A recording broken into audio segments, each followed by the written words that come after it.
Amir Erdogan iyo jilaaga caanka ah ee Amir Khan oo ku kulmay Istanbul.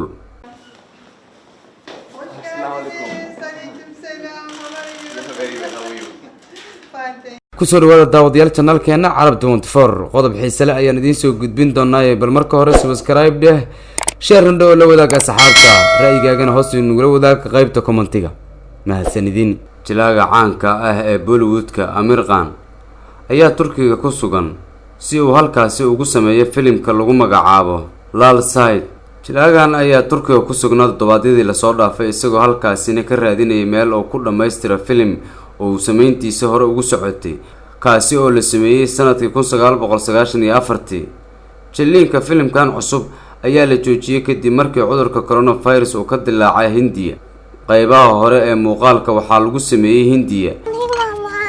Good morning Rohan. पापा कहाँ है? पापा important call पे। हम शुरू करें?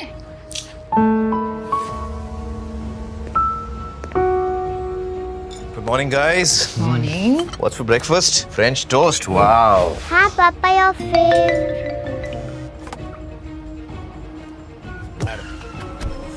कितने जाने दी चलती है? देखो, घुमा फिरा के नहीं बोलूँगा. inta ka dhimanna waxaa lagu dhameystiri doonaa gobolada qaar ee ka tirsan dalka Turkiga sida Neged, Adana iyo Istanbul. wuxuu diyaarinta filimka ku xasuumay marwada koowaad ee Turkiga xaaska madaxweyne Erdogan oo lagu magacaabo Amin Erdogan. kulankii Sabtidii oo dhaxmaray Amir Khan iyo xaaska madaxweynaha Turkiga ayaa ka dhacay goobta lagu magacaabo Hoover Mansion ee magaalada Istanbul.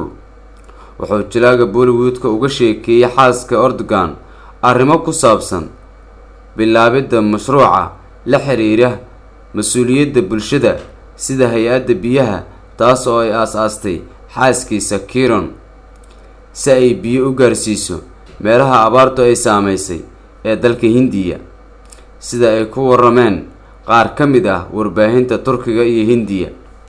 Amir Khan xaaskiisa ayaa muddo kooban ku nooleed dalka Turkiga halkaas oo ay ka baratay arrimaha bulshada Turkiga iyo labada bulsho ee Hindiya iyo Turkiga meelaha ay calaqaadka ka leeyihiin ama ay ka siman yihiin.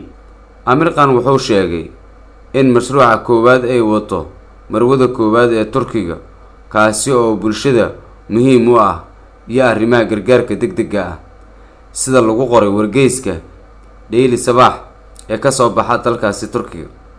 sidoo kale Amir Erdogan ayaa jilaagan caanka ah ugu hambalyeysay sida aflaantiisa oo diiradda ugu saaro dhibaatooyinka bulshada iyo sida wax looga qaban karo. xaaska madaxweynaha Turkiga ayaa barteeda Twitter ku soo qortay waxa ay ahayd farxad weyn in aan la kulmo Amir Khan. jilaagan caanka ah ee aflaanta sameeya soona saara wuxuu ku sugan yahay Istanbul. aad ayaan ugu faraxsanahay in Amir Khan uu go'aansaday in filimkiisa ugu dambeeya ee Lal Side qaybaha ka harsan uu ku jiro gobolada Turkiga. waan sugayaa si aan u daawado ayaa hadalkeeda ku dartay. marwada koowaad ee Turkiga waxay sanadkii 2017 bilowday mashruuc aad u caan baxay oo loogu yeeray in aan cuntada la daadin. xaaska madaxweyne Erdogan iyo Amir Khan arrimaha ay ka sheekaysteen waxaa ka mid ahayd xiriirka dhaqan ee labada bulshada Hindiya iyo Turkiga, qaababka ay ka midaysan yihiin sida cuntada iyo farsamada gacanta oo ay isku mid ka yihiin. jilaagan ka tirsan Bollywoodka Amir Khan ayaa booqday gobolka Adana wuxuuna halkaasi kula kulmay qaar ka mid ah taageerayaashiisa. qodobkaasi xiisaha badan ayaan daawadayaal idinla wadaagaynay.